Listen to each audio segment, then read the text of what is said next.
advantage. Oh, that's what I need.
I wanna be rich. I hope you enjoyed that dancing because I hope to never ever do it again. Hello everyone and welcome to our lesson on mercantilism. Mercantilism is a system where somebody wanted to be rich. There's always somebody that wants to be rich. This was the little passage or checkpoint that we went through. Mercantilism, let's just see what we know right from the start. A trade system where the colony and homeland work to have both grow their wealth.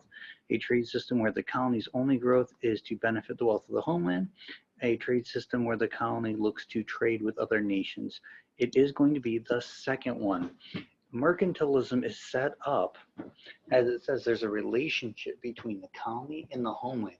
And that relationship is this money, these resources, should be traded to that homeland to benefit them. We did this example where we said the example could be that your parents send you to school to gain wealth or resources that benefit the family. Yes, it's going to help you in the end, whether it be for a future job or any kind of thing like that. But you having a good job or being able to make money benefits the family because someday you're going to have to take care of them. You might already be doing that. They've raised you to this point. You're going to have to take care of them. So they want you to be successful. They want you to be able to have the resources. In that comparison to how it was like during colonial times, the homelands were already successful, but the colony had to benefit them.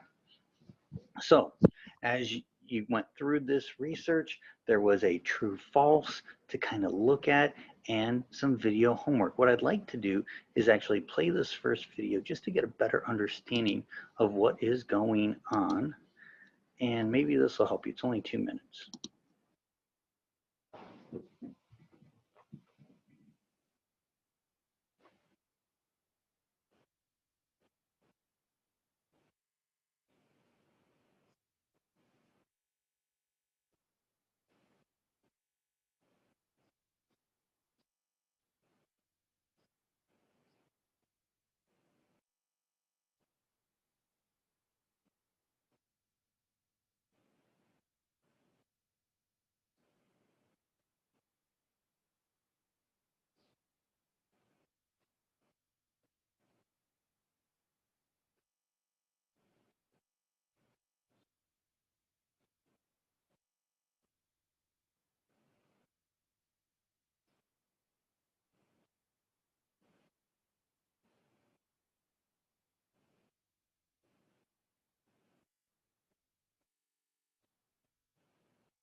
I'll pause there for a second. As you can see, this, and a lot of credit to History Illustrated for this video, is that the purpose of the colonies was to send things back to Europe, but as it says, it was forced. There were rules designed, laws made, that if you did not send your resources back to your homeland, You could be fined, put in jail, lose a lot of opportunities.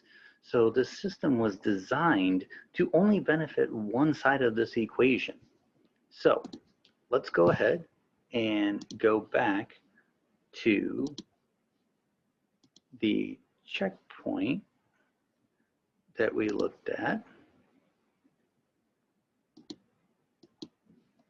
Okay, so when we kind of went through all of this, the goal was for you to be able to really look at these items and determine whether they were true or false. What did you really get out of mercantilism? So let's see if we can do this together.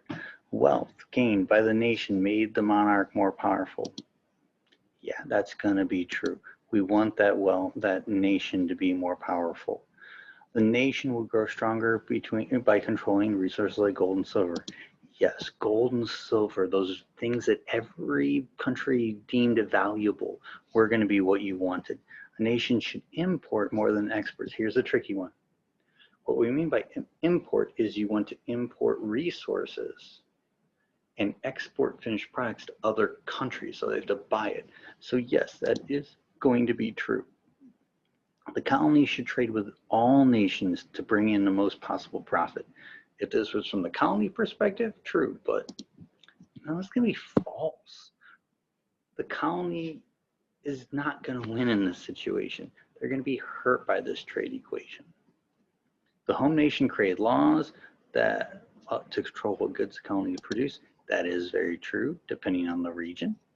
The colony and home nation should equally profit. Even though that makes all sense in the world, it's going to be false. As we said, the homeland is the whole focus here. The kings and queens didn't care about the colonies to the extent of if they made the homeland money, they were happy.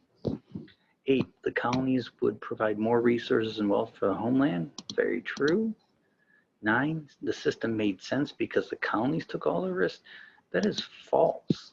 The colonies do take risks. The people going over there is a risk, but the homeland's the one protecting them, maybe financing the ships to start, putting money in to organize the government there.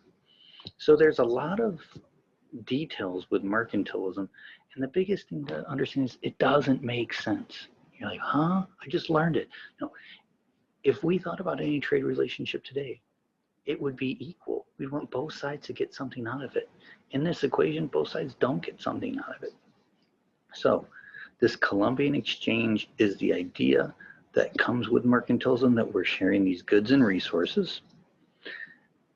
And remember, mercantilism, we are coming from the European viewpoint. Now, if I ask you to come from the colonial viewpoint, our answers on true false might be different, but we're trying to, from the homeland, the mother country, gain resources, okay, import from the colony, but not import from other countries, and export a whole lot more to other countries. That way you're working not at a trade deficit, that's a high school term, but you want to trade more out than what you bring in, unless it's resources from your colony, because that's at a cheaper cost.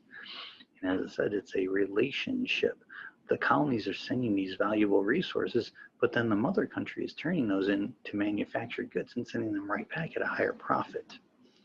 In the end, as we know, the colonies are meant to serve the mother country, not the other way around.